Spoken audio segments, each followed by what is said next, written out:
Salam, hər vaxtınız xeyir olsun. Bugün deyim 2024-cü il 2-ci qrup blok imtahanında düşmüş coğrafiya suallarını izah ilə tanış olacaq. Deməli, başlayaq birinci sualımızdan. Deyir, A məntəqəsi 30 dərəcə şərq uzunluğunda yerləşir. Müvafiq olaraq koordinat oxunu çəkirik, ekvator və Qrinviç meridianlarını. Eyni zamanda burada 30 dərəcəlik şərq uzunluğunu qeyd edirik.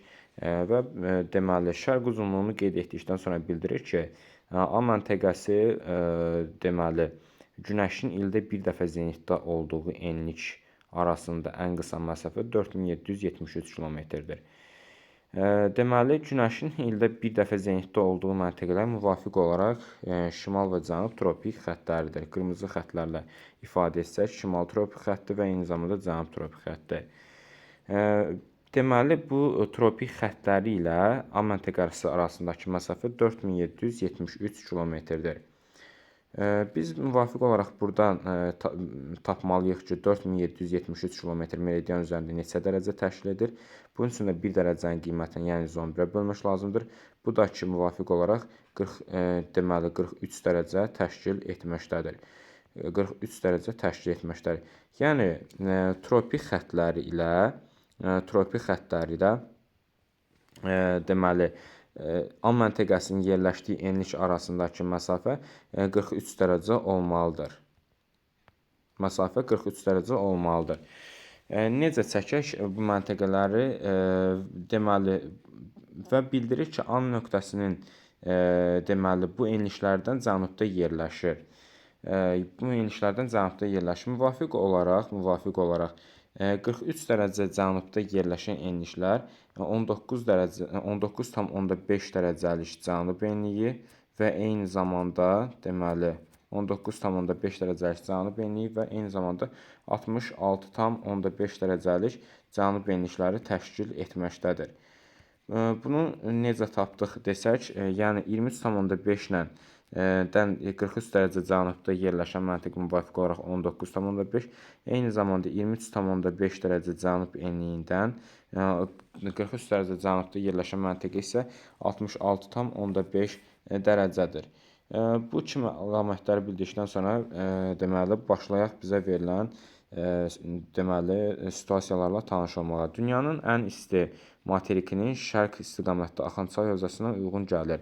Dünyanın ən isti materiki biz bilirik ki, Afrika materikidir və burada şərq istiqamətində axan çaylardan biri də Zambezi çayıdır ki, Zambezi çayı müvafiq olaraq təqribən 19,5 dərəcəlik deməli, cənub enliyinə müvafiq gəlir. Ona görə də birinci variantımız düzgün variantdır. Deməli, 22 dekabr tarixində Günəşin zenit vəziyyəti müşahidə olunmur. 22 dekabr tarixində biz bilirik ki, Günəş 23,5 dərəcəlik cənub enliyində zenitdədir və bizim tapdığımız paralellər 19,5 və 66,5 dərəcədir. Deməli, yəni bunların heç birində Günəş zenitdə olmur 22 dekabr tarixində. Buna görə də ikinci variantımız da düzgün hesab olunur. Coğrafi koordinatları deməli 23,5 dərəcə şimal enliyi və 30 dərəcə şərq uzunluğudur. Xeyr, bizim tapdığımız koordinatlar 30 dərəcə şərq uzunluğudur və deməli 19,5 cənub enliyi və 66,5 cənub enlikləri təşkil edir. Buna görə də üçüncü variant səhvdir. London şəhərinin ilə yerli vaxt fərqi 2 saatdır. London şəhəri biz bilirik ki, deməli, burada Qrinviç meridianı üzərində yerləşir və eyni zamanda Qrinviç ilə 30 dərəcə şərq uzunluğu arasında 30 dərəcə fərq mövcuddur və 30 dərəcəni bölürük 15-ə, çünki 1 saatın qiyməti 15 dərəcədir. Bu da müvafiq olur 2 saat. Buna görə də düzgün variantdır. Yəni, London şəhərlə arasındakı vaxt fərqi 2 saatdır. Qütb ulduzu müşahidə edilir ifadəsi səhv fikirdir. Çünki 19,5 dərəcə cənub enliyi və 66,5 dərəcə cənub enlikləri hər biri cənub yarımkürəsində yerləşir və cənub yarımkürəsindəki məntəqələrdə qütb ulduzu müşahidə edilmir. Şimal mülayim işıqlanma qurşağının cənub sərhədində yerləşir. Biz bilirik ki, şimal mülayim işıqlanma qurşağı 66,5 dərəcəlik enliklə 23,5 dərəcəlik enlik arasında yerləşir. Cənub sərhədi isə 23,5 dərəcəlik enlik olduğu üçün Deməli, və bu 23,5 dərəcəlik enlikdə də bizim heç bir məntəqəmiz yerləşmədiyi üçün 6-cı variant da səhvdir. Düzgün variantlar 1-ci, 2-ci və daha sonra 4-cü deməli bəndlərdir. Davam edək növbəti sualımızla. Deməli 1, 2, 4 olmaqla düzgün variantımız C variantıdır. Deməli, sxemi tamamlamağı bizə deməli bildirir. Birinci deməli xanadakı boş yer bu ölkələr üçün Çin, ABŞ, Rusiya, Çar üçün ortaq əlamətdir və eyni zamanda ikinci xanada da bunlara oxşar bir dövlətin adını qeyd etmək lazımdır. Bu 4 ölkə üçün bu verilən əlamətlərdən daş kömür deməli ortaq xüsusiyyətdir və həmçinin də burada Avstraliya ittifaqıdır ki, bu dövlətlərlə ortaq xüsusiyyətə malik olub, hər birində müvafiq olaraq daş kömür ehtiyatları mövcuddur. Doğru olmayan sıranı müəyyən edin. Burada deməli biz deməli diqqətli olmalıyıq. Doğru olmayan bəndləri müəyyən etməliyik. İqtisadi rayonların deməli tipləridir, bir də xüsusiyyətləridir və regionlardır. Yüksək inkişaf etmiş rayonlarda elm tutumlu sahələr bəli üstünlük təşkil edir. İtaliyanın şimalı və Afərin cənubu bu düzgün variantdır. Ancaq bizdən səhvləri istəyir deyə biri çıxartmalıyıq. Deməli, tənəzzülə uğramış rayonlar deyəndə ənənəvi sahələr üstünlük təşkil edir. Xüsusiyyətləri Qazaxıstanın Şimali Rusiyanın Sibir regionu. Xeyr, Rusiyanın Sibir regionu yeni mənimsənilən ərazilərə aiddir deyə deməli bu deməli ikinci bənd səhvdir. Ancaq biz səhvləri istəyir deyə biz ikincini götürürük. Aqrar rayonlar kənd təsərrüfatı deməli üstünlük təşkil etməkdədir və eyni zamanda deməli İspaniyanın mərkəzi, Fransanın qərbi. Bəli, bu əlamət də doğrudur. Ancaq deməli bizdən səhv istəyir deyə götürmürük. Yeni mənimsənilmiş rayonlara gəldikdə deməli ekstremal şəraitə malik ərazilərdir. Bəli, bu fikir doğrudur. Ancaq deməli Rusiyanın Ural və Volqaboyu əraziləri ki var, buralar köhnə sənaye rayonlarına aiddir deyə bu fikir də yanlış fikirdir. Ancaq biz götürməliyik, çünki bizdən səhvləri istəyir. Buna görə də düzgün variantımız Y variantı təşkil etməkdədir. Daha sonra biz davam edək deməli digər suallarımızla. Digər sual nümunəsi deməli Türk dünyasının dövlət və qurumlarıdır və eyni zamanda bunların ərazisində yerləşən çaylardır. Tatarstan ərazisində mütləq şəkildə Volqa çayının adını qeyd etmək lazımdır. Türkmənistan ərazisində Amudərya çayının deməli yerləşdiyini qeyd etməyimiz lazımdır. Qazaxıstanda isə İrtiş və Ural çaylarıdır ki, müvafiq olaraq A və Y bəndlərdəki aiddir bizim Qazaxıstanın ərazisinə. Ural çayının cənub hissələri, aşağı axarları Qazaxıstan ərazisinə düşür. Qızıl İrmaq çayı isə heç birinə aid olmayıbdır. Deməli, bu Türkiyənin ərazisindədir. Buna görə də deməli biz birinciyə C, ikinciyə D, üçüncüyə A olmaqla düzgün variantımız D variantı götürməkdəyik. Daha sonra növbəti sual nümunəsi ilə tanış olaq. Uyğunluğu müəyyən edin. Qışın mülayim keçən yarımsəhra, quru çöl iqlim tipi. Bunlar bizim düzənlik ərazilər üçün xarakterikdir və düzənlik ərazilərimizdə quru subtropik meyvəçilik üstünlük təşkil etməkdədir. Yayı quraq keçən mülayim isti iqlim bura Lənkəran ərazisi, Lənkəran ovalı üçün sərcəvidir deyə, həmin ərazilərdə sitrus meyvəçiliyi xarakterikdir deyə ikinciyə A variantı. Qışı soyuq keçən yarımsəhra quru çöl bura Naxçıvanın ərazi boyu düzənliklərə aiddir və Naxçıvan üçün də çərdəkli meyvəçilik üstünlük təşkil etməkdədir. Qışı quraq keçən mülayim isti iqlim isə Qanlı çayın müvafiq olaraq iqlim tipidir və deməli buradakı qərzəkli meyvəçilik üstünlük təşkil edir. Birinciyə C, ikinciyə A, üçə B, dördə D olmaqla düzgün variantımız C variantı təşkil etməkdədir. Növbəti sual nümunəsi ilə tanış olaq. Asiyanın Sakit Okean sahilində yerləşən deməli şəhər aqlomerasiyalarını müəyyən etməyimizi bizdən istəyir. Biz müvafiq olaraq burada cənubda, daha doğrusu D variantında Tehranın adını çıxartmarıq, çünki Tehran ümumiyyətcə okeana çıxışı yoxdur. Karaçi Pakistana məxsusdur. Deməli, bunu Pakistanın Sakit Okeana çıxışı yoxdur. Deməli, Kəlküt də bu da Pakistana məxsusdur. Bunu da müvafiq olaraq çıxartmaq lazımdır. Eyni zamanda deməli Mumbai Hindistana məxsusdur. Hindistanın da Sakit Okeana çıxışı yoxdur. Düzgün variantımız Y variantı qalır. Şanxay Çinə, Tokyo Yaponiya, Jakarta İndoneziya və Osaka isə deməli yenə Yaponiyaya məxsus aqlomerasiyalardır. 7-ci sualımız Xəzər dənizinin hissələri və uyğun gələn xüsusiyyətləri müəyyən etməyi bizə tapşırır. Müvafiq olaraq burada yadda saxlamaq lazımdır ki, birinci ərazi şimal zonasına aiddir, 2 orta deməli Xəzər zonasına aiddir, 3-cü isə Cənubi Xəzər zonasına aiddir.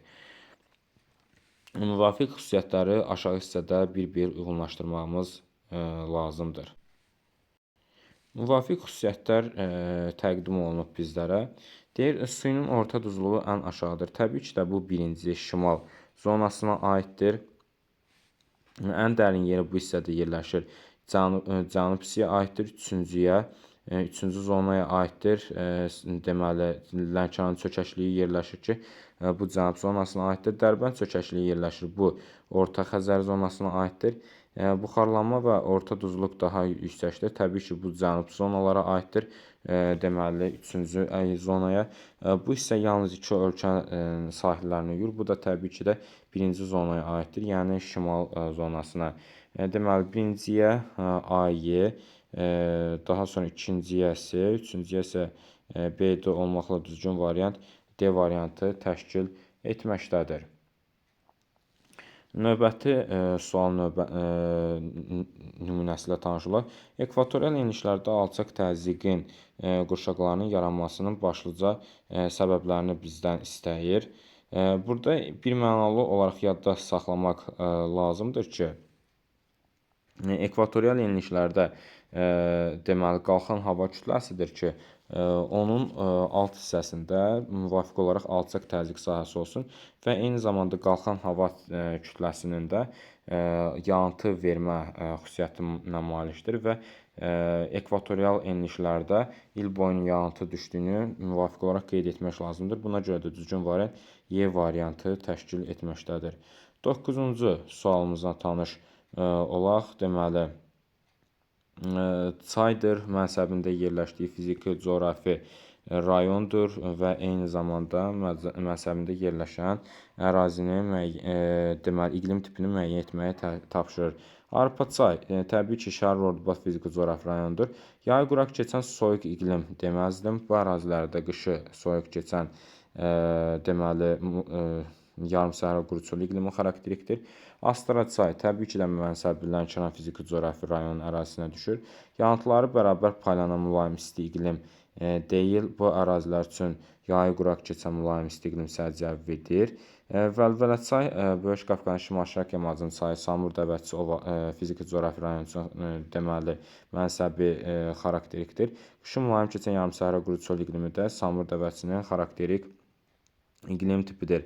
Katex çay, Qanıq çay fiziki coğrafi rayonunun deməli çayıdır və eyni zamanda bu ərazi üçün qışı quraq keçən mülayim isti iqlim tipi hakimdir. Türyan çay Kür Araz fiziki coğrafi rayonu üçün xarakterikdir. Qışı mülayim keçən yarımsahara quruçulu iqlimində bu ərazilər üçün xarakterik iqlimdir. Zəyəm çay Gəncə fiziki coğrafi rayonu deyil, Qazax Qarabağ fiziki coğrafi rayon ərazisinə düşür deyə bu əlamətdə səhv əlamətdir. Düzgün variantımız 3, 4, 5 olmaqla D variantı təşkil etməkdədir. 10-cu. Xəritə sxemi əsasən cədvəldə verilən doğru sıranı müəyyən edin. Biz birmənalı olaraq yadda saxlamalıyıq ki, birinci deməli İraqdır, 2 deməli Qətərdir, deməli daha doğrusu Küveytdir, 3-cü Səudiyyə Ərəbistanıdır, 4-cü Qətərdir, 5 deməli Birləşmiş Ərəb Əmirlikləri, 6 isə Omandır. Və birmənalı olaraq yadda saxlamağımız vacibdir ki, bu dövlətlərin hər biri ərəb dövlətlərdir və yuxarıda verilmiş deməli əlamətləri təhlil etməliyik. Birinci və üçüncü dövlətlər OPEC təşkilatının üzv ölkələridir. Burada deməli birinci və üçüncü dövlətlər İraq və Səudiyyə Ərəbistanı bəli, təbii ki də OPEC dövlətinə, OPEC təşkilatının üzv dövlətləridir. İkinci və dördüncü doğumun azaldılması istiqamətində demoqrafik siyasət həyata keçirilməkdədir. Xeyr, təbii ki də yanlışdır. İstər 2-4 olsun, istər də ki, ümumiyyətcə bütün ərəb dövlətlərində doğumun azaldılması istiqamətində heç bir tədbir görülmür. Əksinə artırılması istiqamətində tədbirlər görülməkdədir. Eyni zamanda 3-6 günəş zenitdə olur, 3-cü, 6-cı. Həmin bu 3-6-cı məntəqələr deməli yadda saxlamaq lazımdır ki, Səudiyyə Ərəbistanı və Omanın deməli tropik, şimal tropik xətti kəsdiyi üçün günəş ildə bir dəfə zenitdə ola bilər. Və eyni zamanda 3-5 mütləq monarxiya dövlətləridir.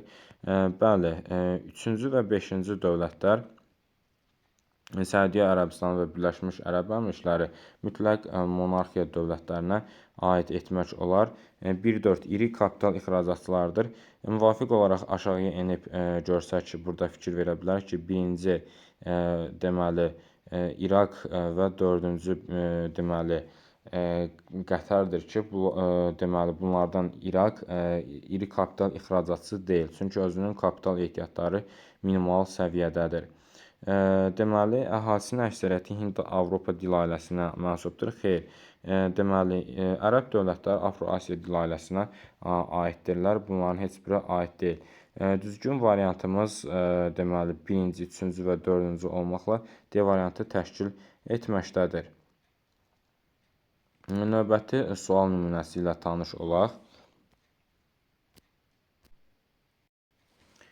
Deməli, bizə bildirir ki, təyyarə Bakı ilə eyni enlikdə yerləşən və ondan 180 uzunluq fərqinə malik olan məntəqədən yola çıxdı. Biz bilməliyik ki, deməli 180 dərəcəlik uzunluq fərqinə malik olan məntəqə Bakının əks meridianında yerləşir. Bakının əks meridianında yerləşir, paralel olaraq da eyni paralel üzərindədir. Mən bunu bu formada ifadə etməyə çalışacağam. 40 dərəcəlik paraleldir. Və 40 dərəcəlik paralelin üzərində tamamilə əks tərəfdə, Bakıdan əks tərəfdə deməli bir meridiandır ki, bu meridian 130 dərəcəlik deməli qərb uzunluğunu təşkil etməkdədir.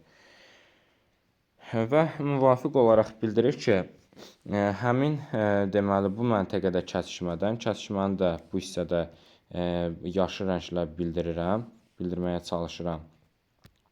Bu məntəqədən ilk öncə deməli hərəkətə başlayıbdır şimal istiqamətində. Şimal istiqamətində, daha sonra isə 180 dərəcəlik azimutlu cənub istiqamətində hərəkət etməyə başlayıbdır və ümumilikdə deməli 11100 kilometr hərəkət edibdir. 11100 kilometri də bölürük 1 dərəcənin qiymətinə, bu da ki müvafiq olaraq edir 100 dərəcə. Fikir verirsə, mən bayaq dediyim kimi birinci 0 dərəcə, daha sonra 180 dərəcə azimutlu hərəkət edir. Yəni ümumilikdə 2 istiqamətdə hərəkət edir. Ona görə də bizim getdiyimiz ümumi 100 dərəcəlik yolu bölürük 2 dərəcə. Ümumilikdə 50 dərəcə olmaqla 2 deməli gedişat mövcud olacaqdır. Ümumilikdə deməli burada bildirirəm ki, şimal istiqamətində 50 dərəcə hərəkət edibdir. Və avtomatik olaraq 40 dərəcədən gəlibdir 90 dərəcəlik, yəni qütb ərazisinə. Daha sonra bu qütb zonasından 180 dərəcəlik azimutla, yəni cənub istiqamətində hərəkət edibdir. Deməli, necə hərəkət edibdir? 50 dərəcədə elə bu formada hərəkət edibdir. Və gəlib ümumilikdə təbii ki də 90 dərəcədən 50 dərəcə hərəkət etdikdə 40 dərəcəlik paralelə. Deməli, bizim yekun məqamda biz burada fikir versək görərik ki, 40 dərəcəlik paralel üzərinə gəldi və ümumilikdə də əks meridian olaraq 50 dərəcə şərq uzunluğudur. Buna görə də düzgün variantımız A variantı təşkil etməkdədir. Növbəti sual nümunəsi ilə tanış olaq. Xəritə sxemdə rəqəmlərlə verilən ölkələrə aid olan düzgün əlamətləri müəyyən edək. Deməli, burada fikir verirsinizsə, bizə bəzi ölkələrin deməli əlamətləri verilibdir. Məsəl üçün 3-cü və 4-cü dövlətlər. 3-cü və 4-cü dövlətlər Afrikada yerləşən deməli Misir və Avstraliyada yerləşən Avstraliya dövlətləridir. Həm filiz, həm də qeyri-filiz ehtiyatları ilə zəngindir. Xeyr. Misirdə qeyri-filiz ehtiyatları, daha doğrusu filiz ehtiyatları yoxdur, qeyri-filiz ehtiyatları mövcuddur. 1.5 deməli Kanada və Rusiyadır. Neft ixrac edən ölkələrdir. Bəli, hər ikisinin ortaq cəhət olaraq neft ehtiyatları ilə zəngindir. Arid iqlim şəraitinə malikdir hansı dövlətlər? İran və deməli 3 Avstraliya ittifaqıdır ki, bəli, bunların hər biri deməli arid iqlim deməli şəraitinə malikdir. 4.6 Misir və müvafiq olaraq deməli Argentin suburbanizasiya prosesi intensiv gedir. Xeyr. Hər ikisi inkişaf etməkdə olan dövlətlərdir və biz bir məna olaraq yadda saxlamalıyıq ki, suburbanizasiya prosesi inkişaf etmiş dövlətlər üçün xarakterik xüsusiyyətdir. Bu ölkələr üçün yalançı urbanizasiya xarakterikdir. 5.6 Argentina və Rusiya 3 yarımkürədə yerləşir. Xeyr, Rusiya 3 yarımkürədə yerləşə bildiyi halda ancaq Argentina 2 yarımkürədə yerləşməkdədir. 6-cı 1-3 əhalinin yaş tərkibinin aşağı yaş qrupunun azdır. Burada fikir versək, 1-ci və 3-cü Kanada və Avstraliyadır. İnkişaf etmiş dövlətlərdir və bu dövlətlər və burada təbii ki də deməli yaş həddində yaşlıların payı çoxdur, uşaqların payı isə azdır. Buna görə də düzgün variant o kimi 6-cını götürürük. Yekun məqamda 2, 3 və 6 olmaqla bizim düzgün variantımız Y variantı təşkil etməkdədir. 13-cü deməli suala fikir verək. Deməli 13-cü sualda deyir doğru fikri müəyyən edin. Doğru fikirləri deməli burada bizdən istəyir. Zəfər zirvəsi təbii ki də bilirik ki 4301 metrlə Qusar rayonu ərazisində yerləşir və deyir ki yerləşdiyi inzibati rayon xarici ölkə ilə həmsərhəddir. Bəli, Qusar rayonu Rusiya ilə həmsərhəddə yerləşir. Abraziya prosesinin iqlim şəraitindən daha çox asılıdır. Xeyr, abraziya prosesinin heç bir iqlimlə əlaqəsi yoxdur. Abraziya dalğaların fəaliyyətidir. Prolüvial düzənliklər müvəqqəti axarların gətirdiyi çöküntülərdir. Bəli, təbii ki də doğrudur. Prolüvial müvəqqəti axarlardır. 1-3-4 Mil muğan salyan düzləri gətirmə konuslarından geniş yayılmışdır. Gətirmə konuları çayın dağdan düzənliyə keçdiyi hissələrdə özü ilə gətirdiyi asılı materialları çökdürməsidir. Və belə deyim, Mil muğan və salyan düzləri birbaşa Kür Araz ovalının özündə yerləşir. Bunların deməli dağlıq ərazilərlə sərhəddi yoxdur ki, bu ərazidə gətirmə konusları mövcud olsun. Ona görə də 4 səhvdir. Muğan düzü Xəzər dənizində sahilində yerləşir. Xeyr, bu da yanlış fikrə aiddir. Daha sonrakı deməli bəndlə tanış olaq. Daha sonrakı bənddə deyir ki, bedlinglər deməli arid denominasiyon relyef formasına aiddirlər. Bəli, təbii ki də doğrudur. Bunu da düzgün variant götürək. Ümumilikdə bayaqlar 1, 3 və eyni zamanda 6-cı variant düzdür deyə deməli B variantı bizim düzgün variant təşkil etməkdədir. Təbii zonadır, ölkələrdə geniş yayılmış təsərrüfat sahələridir. Musson meşələri deməli Çin, Yaponiya, bəli, Şərqi Asiya üçün səciyyəvidir. Çəltikçilik düzgün variantdır. Bu ərazi üçün səciyyəvi xüsusiyyətdir. Daha sonra səhra və yarımsəhralar, bəli, təbii ki də doğrudur. Car, Namibiya var və qoyunçuluq da səhra yarımsəhra üçün səciyyəvi təsərrüfat sahəsidir. Savannalar, burada Suriya avtomatik olaraq çıxarılmalıdır. Deməli, Suriya çünki tropik və subtropik enişlərdə yerləşir. Savannalar isə ekvatorial ərazilər üçün səciyyəvidir. Və eyni zamanda savannalar üçün pambıqçılıq da səciyyəvi təsərrüfat sahəsidir. Ekvatorial meşələrdə zeytunçuluq çıxardılmalıdır. Zeytunçuluq ən çox Aralıq dəniz iqlim tipinin yayıldığı ərazilər üçün səciyyəvidir. Düzgün variant 1-2 olmaqla C variantı təşkil etməkdədir. Uyğunluğu müəyyən edin. Deməli, burada müvafiq olaraq Yeni Qvineya adası 1-ci, 2-ci Saxalin və 3-cü isə deməli Böyük Britaniya adalarından ibarətdir. Müvafiq olaraq burada uyğunlaşdırsaq, deməli, mülayim dəniz iqlim tipində yerləşir. Təbii ki də Böyük Britaniya adası, eyni zamanda kənarındakı İrlandiya adası da mülayim iqlim tipində yerləşməkdədir. Mülayim dəniz iqlim tipində yerləşməkdədir. Qərb sahilində Tatar boğazı yerləşir. Təbii ki də bu deməli B variantı aiddir ikinciyə. Çünki Tatar boğazı Saxalin adasından deməli Avrasiya materikanı dünyada sahəsinə görə ən böyük ölkəsinə aiddir. Bu təbii ki də deməli Saxalin adasına məxsusdur. Adını materikdə birləşdirən sualtı tunel çəkilmişdir. Gördüyünüz bu hissədə materiklə Böyük Britaniyanı birləşdirən La-Manş tuneli də mövcuddur ki, bu da D variantı olaraq deməli üçüncüyə aiddir. Sahilləri iki okean suları ilə yuyulur. Bu birmənalı olaraq birinciyə Yeni Qvineya aiddir ki, burada müvafiq olaraq Sakit və Hind okeanları sahilini yuymaqdadır. Birinciyə Y, ikinciyə B isə, üçüncüyə A olmaqla deməli A variantı düzgün variantımız təşkil etməkdədir. Euler-Venn diaqramına əsasən uyğunluq bəndləri müəyyən edin deyir. Tian-Şan dağları, Ant dağları və deməli bunlar üçün ortaq cəhət üçüncünü müəyyən etməyimizi bizə tapşırır. Gəlin baxaq deməli variantlara. Kaynezoy erasının Alp qırışıqlığı mərhələsinə aiddir. Bu təbii ki də ikinci bəndə aiddir. Çünki deməli Ant dağları bura aiddir. Qırışıq faylı dağlardır. Birinci bənd üçün səciyyəvidir. İki işıqlanma qurşağında yerləşir. Təbii ki də bu yenə ikinci Ant dağları üçün səciyyəvidir. Yenidən deməli törəmiş dağlardır. Bu təbii ki də birinciyə aiddir. Tian-Şan dağlarına deməli bu dördüncü daha doğrusu birinciyə aiddir. Ən hündür zirvəsi 6000 metrdən yüksəkdir. Bu hər ikisi üçün səciyyəvidir. Deməli, Ant dağlarının ən hündür zirvəsi Aconcagua, Tian-Şan dağlarının ən hündür zirvəsi Qələbə Piki deməli 7439 metrlə deməli ortaq cəhətdir. Seysmik cəhətdən fəaldır, hər ikisi üçün xarakterikdir. Deməli, üçüncüdəki aiddir bura. Deməli, üçüncüyə 5, 6, ikinciyə 1, deməli, ikinciyə 2, 3, ikinciyə 2, 3, deməli, daha doğrusu 1, 3, 1 və 3, eyni zamanda deməli, birinciyə 2 və 4 olmaqla düzgün variantımız Y variantı təşkil etməkdədir.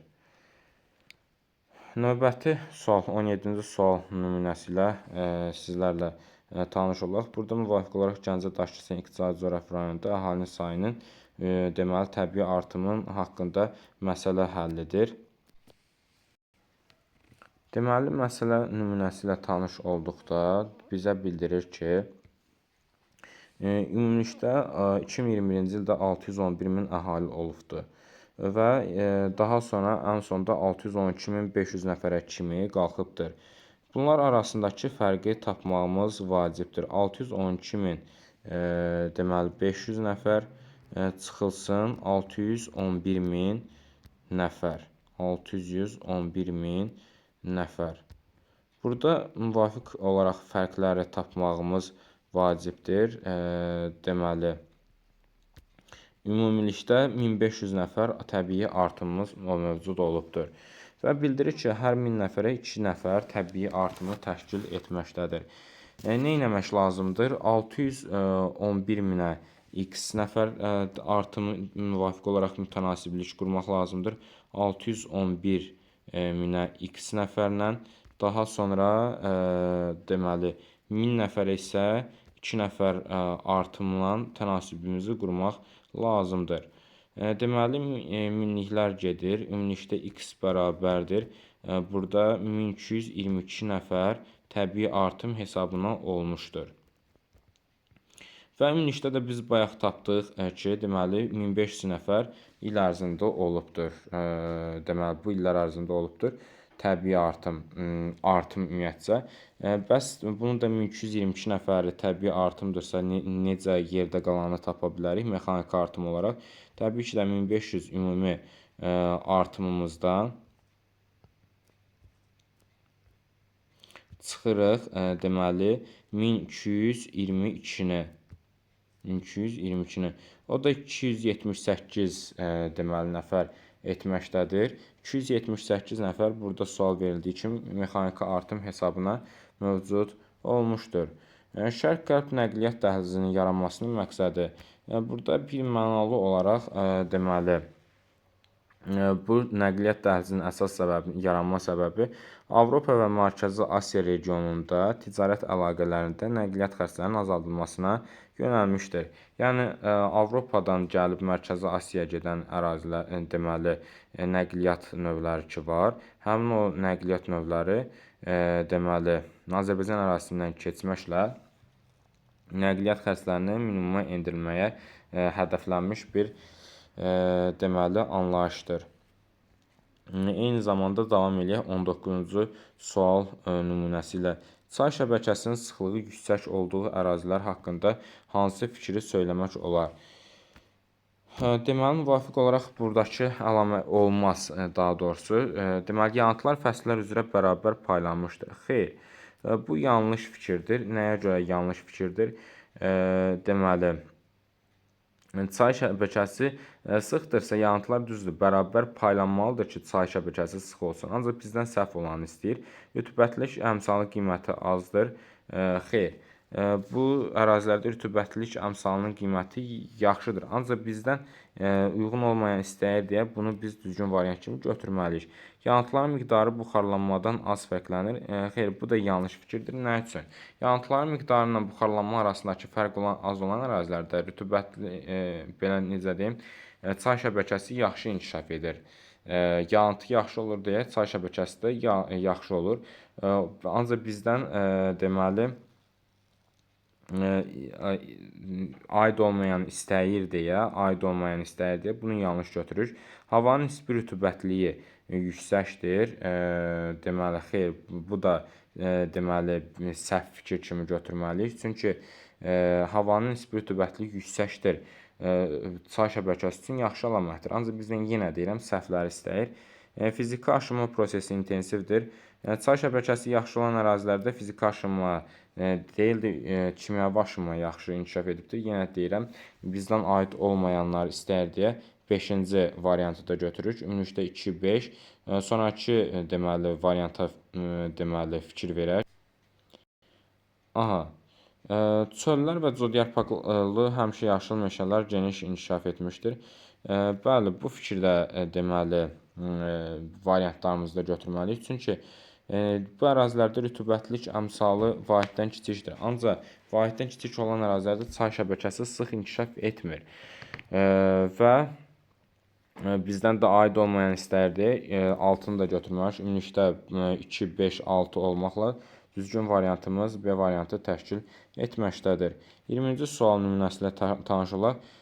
Gəncə Daşkəsən deməli iqtisadi rayonudur. Tərkibindəki inzibati rayonlar və deməli ixtisaslaşdığı təsərrüfat sahələri. Gəncə Daşkəsənə Şəmkir aid deyil, bunu birbaşa çıxardırıq.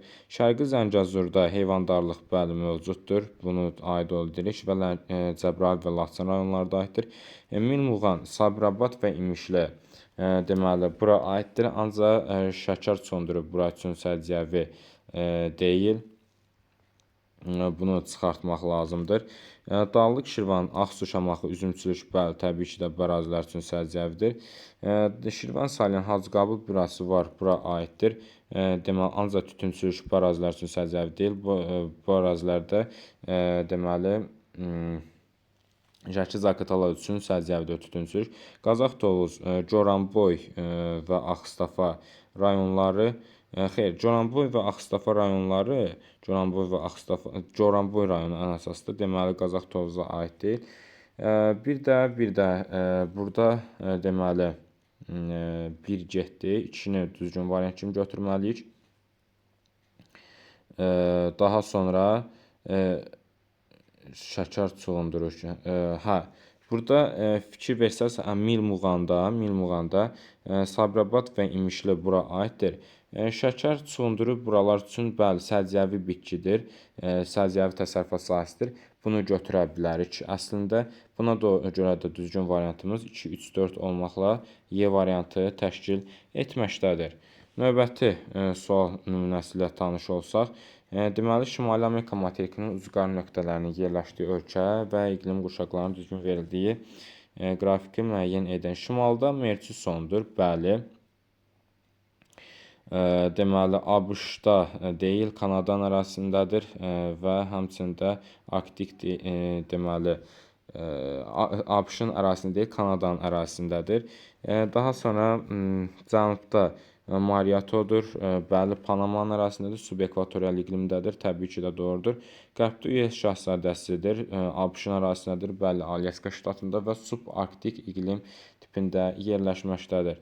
Eyni zamanda şərqdə Saint Charles'dır, Kanadanın ərazisində yerləşir, ancaq arktik deyil, subarktik iqlimdir. Buna görə də düzgün cavab 2, 3 olmaqla B variantı təşkil etməkdədir. Uyğunluğu müəyyən edin. Birinci növbədə deməli civədir, 2 qızıldır, 3 isə mis yatağıdır. Ağyataq, şorbulaq, lefçay kimi yataqlar deməli civə yataqlarına aiddir. Birinciyə deməli A, D. Sonra qızıl yataqlarına vejnalidir və qızılbulaqdır, C, D də ikinciyə aiddir. Qızılbulaq və vejnali ikinciyə C-də aiddir. Üçüncüyə isə mis yatağı olaraq da Qaradağ mis yatağı aid etmək olar. Düzgün variantımız deməli C variantı. Birinciyə A, D, ikinciyə C, Y və üçüncüyə B variantı olmaqla düzgün variantımız C variantı təşkil etməkdədir. Növbəti sual nümunəsi ilə deməli tanış olaq. 23-cü sual. Qobustanda bizə bildirir ki, deməli boz qonur torpaqlardır və Yovşan buranın üçün səciyyəvi təbii ki də bitkisidir.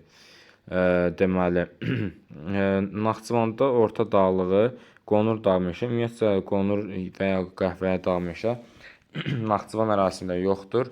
Çünki Naxçıvanda ümumiyyətcə meşə yoxdur.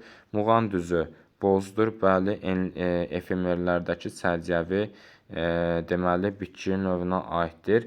Daha sonra Talış dağlarında dağ-sarı torpaqlar var. Dəmirağacdakı bəli səciyyəvi bitkidir. Şollar düzü çəmən meşə torpaqları demək olar. Ancaq qaraçöhrə, Avropa qaraçöhrəsi deməli Pirqulu qoruğundadır. Düzgün variant 1, 3, 4 deməli təşkil etməkdədir. Növbəti sual 24-cü sual nümunəsi. Atlantik okeanı və Şimali Amerika sahillərində suyun donma xəttinin Avropa sahillərindən nisbətən daha cənubdan keçməsinin səbəbi. Burada deməli nəyi bildirir? Şimali Amerikada məlum məsələdir ki, deməli sular, soyuq sular nisbətən cənubda olur.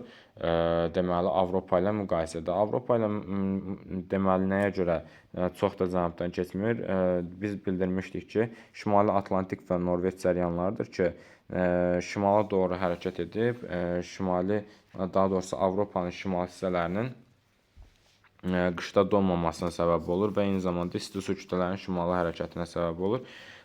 Deməli, bu kimi əlamətlərə görə Atlantik okeanının Şimal Amerika sahillərinə nisbətən isti olur. Deməli, variantlarla tanış olaq. Okean cəryanlarının enlik istiqamətində hərəkəti. Enlik istiqamətində hərəkətin bura heç bir aidiyyəti yoxdur. Deməli, qütb küləklərinin yaratdığı cəryanlar təsiri, bəli, təbii ki də şimaldan cənuba doğru hərəkət edən su kütlələri avtomatik olaraq bura kənardan soyuq suyun gətirilməsinə səbəb olur. Qışın soyuq keçməsi, əlbəttə ki, cəryanlar isti cəryanlar olmadığı üçün qış çox soyuq keçməkdədir. Su səthinin geniş sahə tutması, xeyr, bu heç bir aidiyyəti yoxdur. Soyuq su kütlələrinin şimaldan cənuba hərəkəti, bəli, tamamilə doğrudur. Soyuq su kütlələri şimaldan cənuba asanlıqla hərəkət edir. Mülayim hava kütlələrinin təsirinə məruz qalması, xeyr, bu səhv fikirdir. Nəyə görə? Mülayim hava kütlələrinin təsirinə məruz qalsa, bu proses tamamilə əks olardı. Yəni, soyuq əvəzinə isti, deməli, temperaturları müşahidə edə bilərdik. Eyni zamanda 25-ci xəritə sxemdə ştrixlənmiş göstərilən ərazilərə xas olan ümumi əlamətləri müəyyən edin deyir. Bu ərazi deməli ekvatorial əraziyə düşür, Cənub-Şərqi Asiyada. Bu ərazi isə deməli Cənubi Amerikanın şimal hissələri subekvatorial, şimal subekvatoriala düşməkdədir. Bu Bu ərazilər üçün ümumi xüsusiyyətləri müəyyən etməyə bizə deməli tapşırır. Rütubətli iqlim şəraitinə malikdir. Bəli, hər ikisi üçün deməli oxşar cəhətdir. Çünki ekvatorial və subekvatorial iqlimlərdə yerləşməkdədir. Aqroiqlim ehtiyatları zəif təmin olunmuşdur. Zəif yox, bol təmin olunmuşdur. Aqroiqlim ehtiyatları 10 dərəcə Selsidən yuxarı olan illik temperaturların cəmidir. Bu ərazilərdə də illik temperaturların cəmi 10 dərəcə Selsidən yüksəkdir. Daha sonra davam edək. Üzvü aləmin növ tərkibi zəngindir. Bəli, tamamilə doğrudur. Bu ərazilərdə zəngin bitki heyvanlar aləmi var. Savanna və seyrək meşələr geniş sahədir. Xeyr, savanna və seyrək meşələr deməli Cənub-Şərqi Asiyanın bu hissəsində ekvatorial üçün səciyyəvi deyil. Boz qonur torpaqlar xeyr, bu ərazilər üçün səciyyəvi deyil. İl ərzində fəal temperaturların cəmi deməli fəal temperaturların cəmi çox yüksəkdir. Bəli, bu da düzgün əlamətdir. Ümumilikdə burada bizim düzgün variantımız 1, 3 və 6 olmaqla təşkil olunmuşdur.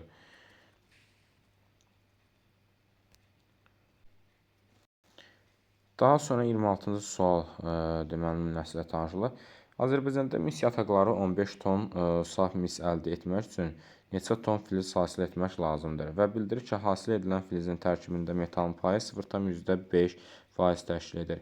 Burada çox sadə formadadır. Bizə bildirir ki, bizim nə qədər filizimiz olmalıdır ki, onun %5%, %5 hissəsi 15 ton eləsin. Yəni, x ton filiz lazımdır ki, bizə onun görək %5-i bərabərdir, deməli, %5-i bərabərdir 15 eləsin, 15 ton eləsin. X da buradan birmənalı olaraq bilməyimiz vacibdir ki, 3000 ton eləməkdədir. Yəni, 3000 tonun filizin olmalıdır ki, onun %5-inin deməli, %5-indən filiz əldə edib mis ala biləsən. Yəni, bu formada çox sadə gedişatdır. Daha sonra 27-ci sual nümunəsi ilə tanışılır. Uyğunluğu müəyyən edin. Atlas dağlarıdır, Verxanyansk silsiləsidir. Deməli, Kaledon və Helsin qırışıqlığına aiddir. Bu əlamət heç birinə aid deyil. Deməli, necə? Atlas dağları bilirik ki, Alp qırışıqlığına aiddir. Verxanyansk isə Mezoviya Kimmer daxilində gəlməsinə aiddir. Ona görə də 1 gedir. Bir neçə ölkənin arasında yerləşir. Təbii ki də Atlas dağları deməli yerləşməkdədir. Verxanyansk bir ölkənin arasında yerləşir. O da Rusiyadır. Kimmer qırışıqlığında yaranmışdır.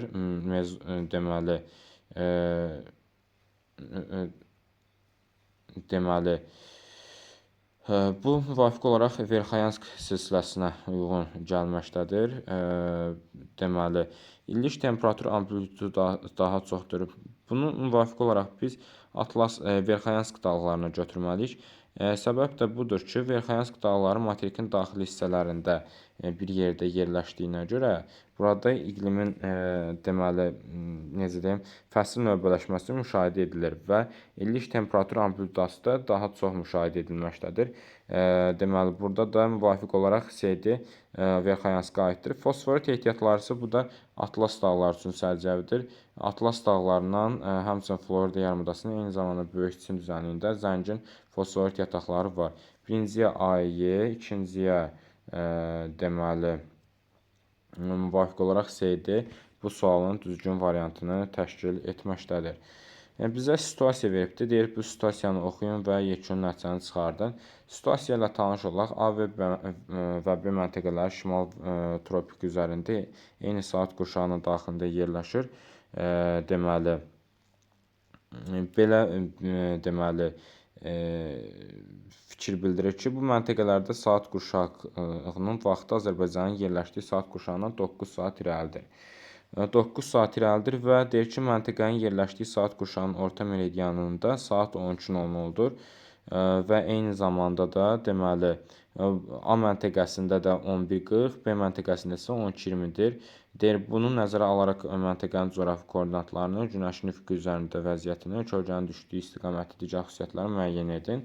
Deməli, nə edirik? Burada 28-ci test tapşırıqla müvafiq olaraq tanış olmaq lazımdır və burada verilən əlamətlərdən istifadə edib 28-ci test tapşırığının həllini tapmaq olar.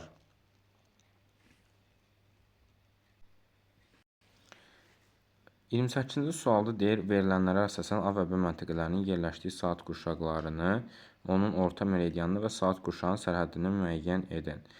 Deməli, biz buradan müvafiq olaraq tapa bilərik ki, saat qurşağı olaraq bizə burada bir cümlə işlətmişdi ki, Azərbaycanın yerləşdiyi saat qurşağından 9 saat irəlidədir. Yəni, belə bir deməli, gedişat aparmalıyıq ki, Azərbaycanın yerləşdiyi deməli, saat qurşağı tapmaq üçün Azərbaycanın yerləşdiyi deməli, coğrafi uzunluğu bölürük 15-ə və burada yekunda 3 alırıq. Yəni, 45 də prosesdən əsasən bilirik ki, 45, qalıq da 5-dir. 7-10 da 5-dən kiçik olduğu üçün elə saat qurşağı 3 edir. Və eyni zamanda bizə bildirir ki, həmin bu A və B məntəqələri 9-cu saat qurşağındadır. Yəni, bunun da deməli 9-cu saat 9 saat irəlidədir. 9 saat üzərinə gələndə müvafiq olaraq 12-ci saat qurşağı etməkdədir. 12-ci saat qurşağı.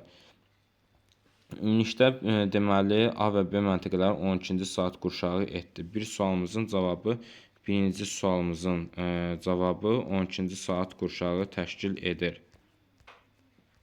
Birinci saat qurşağımızın deməli cavabı, deməli bir saniyə zəhmət olmasa 12-ci saat qurşağı təşkil etməkdədir. İkinci sualımızla tanış olaq burada. Deməli və orta meridianı deyəndə müvafiq olaraq 12-ni vurmalıyıq.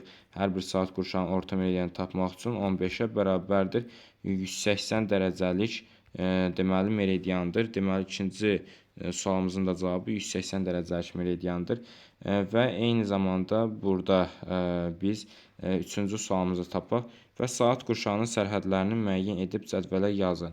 Biz bilirik ki, hər bir saat qurşağının sərhədləri ondan 7,5 dərəcə şərqdən və 7,5 dərəcə qərbdən keçməkdədir.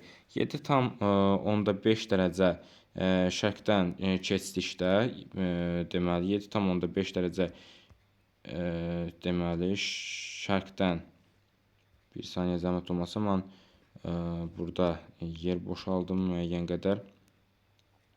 7,5 dərəcə şərqdən keçdikdə məlum məsələ ki, 180 dərəcəlik meridiandan 7,5-i çıxmaq lazımdır.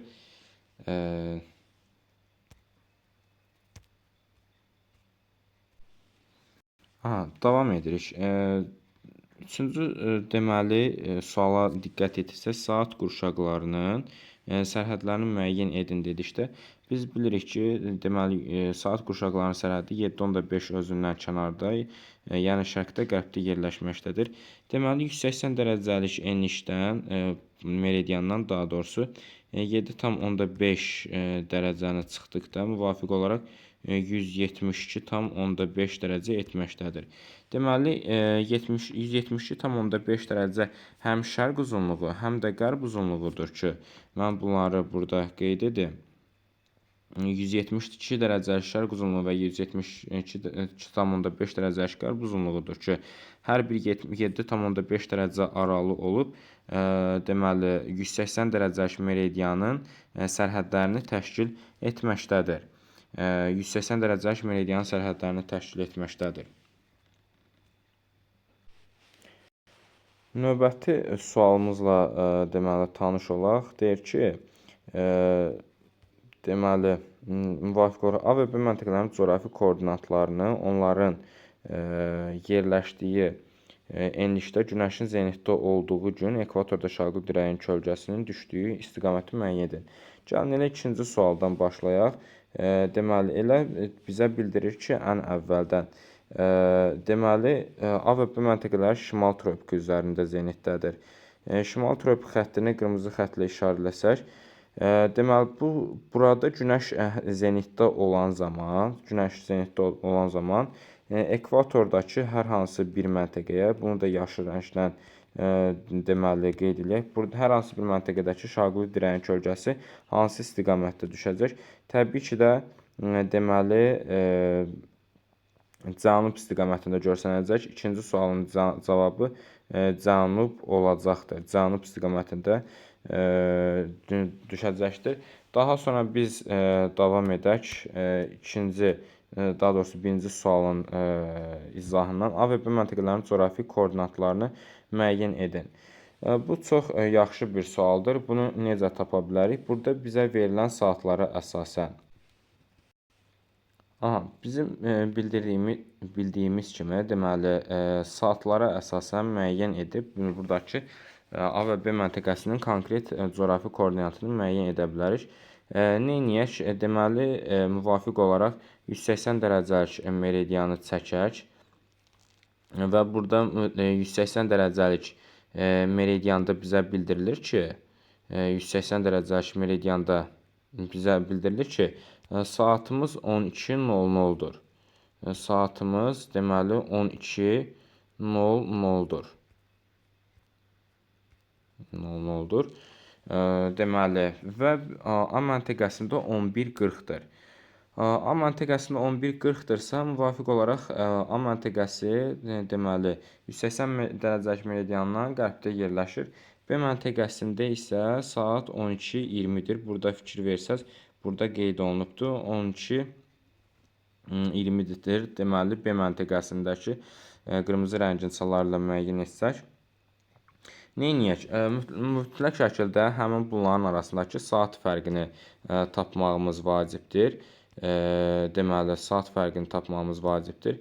12:00-dan çıxırıq müvafiq olaraq ilk öncə A məntəqəsinin deməli saatını, A məntəqəsinin, yəni 11:40-ı, buradan da ki müvafiq olaraq mütləq şəkildə bilirik ki, 20 dəqiqə vaxt deməli müəyyən olunmaqdadır. Biz bilirik ki, 15 dərəcəmiz 1 saata uyğundursa, 1 dərəcəmiz 4 dəqiqəyə uyğun gəlməkdədir.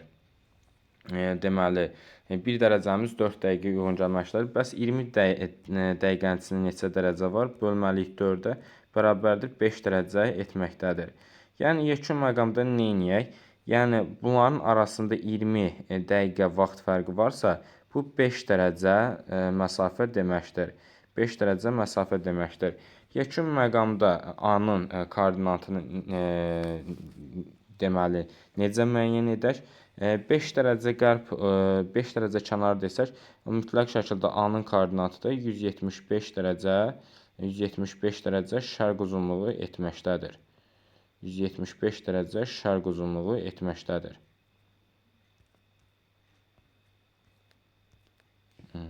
Bir saniyə. 175 dərəcə şərq uzunluğu etməkdədir. Keçdik deməli digər məntəqə, yəni B məntəqəsinin saatına. B məntəqəsində bizə bildirir ki, saat 12:20-dir. Yəni bizdən şərqdə yerləşir.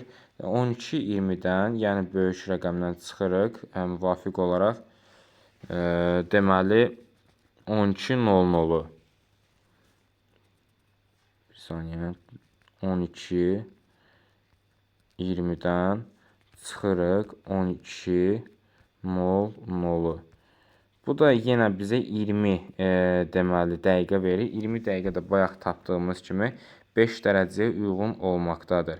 5 dərəcəyə uyğun olduqda da deməli həmin bu deməli B məntəqəsinin yerləşdiyi meridian ki var, bu qalın xəttlə haşiyələndirirəm. Bu da ki 175 dərəcəlik deməli qərb uzunluğuna uyğun gəlməkdədir. 175 dərəcəlik qərb uzunluğuna uyğun gəlməkdədir. Yəni ümumilikdə yekun məqamda burada biz hesabat çıxarsaq, deməli A və B məntəqələri 23,5 dərəcə şimal enliyində olub, A məntəqəsi 175 dərəcə şərq uzunluğunda, B məntəqəsi isə 175 dərəcəlik qərb uzunluğunda yerləşməkdədir.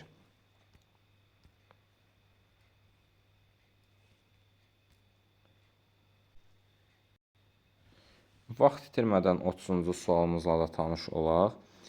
Deməli, burada bizə bildirir ki, A və B məntəqələrinin yerləşdiyi saat qurşaqlarının orta meridianın kəsdiyi okeanları müəyyən etməyimizi bizə sual verir. Birinci sualımız budur. Biz bilirik ki, 180 dərəcəlik meridian həm deməli şimal buzlu okeanı kəsməkdədir, həm də ki, sakit okeanı kəsməkdədir. Sakit okeanını kəsməkdədir. Eyni zamanda biz burada deməli ikinci sualla da tanış olsaq, A və B məntəqələrinin deməli yerləşdiyi saat qurşaqlarının kəsdiyi ölkələr 2 dənə nümunə istəyir bizdə. İkinci sualımızla da tanış olaq. A və B məntəqələrinin deməli ilə eyni saat qurşağında yerləşən ölkələr.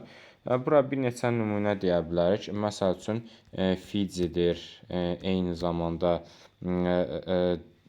deməli, Rusiyadır, Tuvaludur, Rusiyanın özüdür.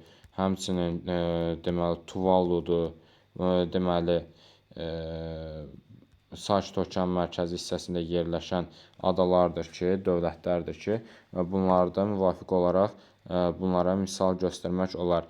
Bir də ən əsas üçüncü sualımızla da tanış olaq.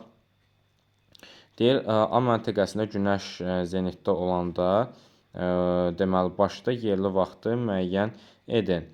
Yəni, A məntəqəsi bayaq da bildirdiyimiz kimi, deməli, yerləşdi. A məntəqəsində günəş zenitdə olanda. A məntəqəsi bayaq fikir verdiksə, yerləşdi 175 dərəcəlik qərb uzunluğunda, 175 dərəcəlik, daha doğrusu şərq uzunluğunda yerləşdi. 175 dərəcəlik şərq uzunluğunda deyir günəş zenitdə olarkən, yəni elə saat 12 olarkən ifadəsi deməkdir. Günəş nə vaxt zenitdə olur hər hansı bir meridian üzərində? Saat 12:00-da. Zenitdə olan zaman Bakıda deməli saat deməli yerli vaxtı tapın, yəni saatı tapın deməkdir. Bakıda müvafiq olaraq bilirik ki, 50 dərəcə şərq uzunluğunda yerləşməkdədir. Biz nə edirik? 175 ilə 50-nin arasındakı 175 ilə bir saniyə 175 ilə 50-nin arasındakı bunu başqa rənglə yazmağa çalışacağam. 175 ilə 50-nin arasındakı fərqi tapırıq. Bu da müvafiq olaraq edir, deməli 120, deməli 125 dərəcə fərq edir. 125 dərəcə fərq bizə nəyi vermiş olur? Nə qədər saat fərqi etmiş olur? Və bunu mütləq şəkildə bölməliyik biz 15-ə. 15-ə. Biz burada yekun məqamda bunu ala bilərik ki, 125-in içində 15 8 dəfə yerləşib, 8 dəfə yerləşib 120 etməkdədir. 120 etməkdədir və 120-dən də deməli 125-dən də 120 çıxdıqda deməli 5 dərəcə qalır. Bunu bu tərəfdən davam etdirməyə çalışacağam. 5 dərəcəmizdəki vururuq deməli 4-ə, çünki 1 dərəcənin qiyməti 4 dəqiqədir. Bu da ki 20 deməli dəqiqə etməkdədir. Yekun məqamda 8 saat 20 dəqiqə vaxt fərqi var. Bu ikisinin arasında 8 saat 20 dəqiqə vaxt fərqi var. 175 dərəcədə 12:00 olarsa, 8 saat 20 dəqiqə vaxt fərqi ilə hansı ərazidə deməli 8 saat 20 dəqiqə vaxt fərqi ilə Bakıda saat neçə olacağını tapmaq üçün deməli müvafiq olaraq 12:00-dan çıxırıq 8:20-ni. 8:20-ni. Bu da bizə verir 40 bu hissədən və müvafiq olaraq 3 saat 40 dəqiqə deməli daha doğrusu Bakıda vaxt olaraq saat 03:40-dır. Yerli vaxt olaraq 03:40-dır. Bugünkü izahımız bu qədər. Deməli, inşallah ki, izahlarımızın hər biri aydın olubdur. Hər hansı bir qaranlıq məqam qaldığı təqdirdə şərh bölməsində deməli sual verməyi unutmayın. Sağ olun, növbəti görüşlərə qədər.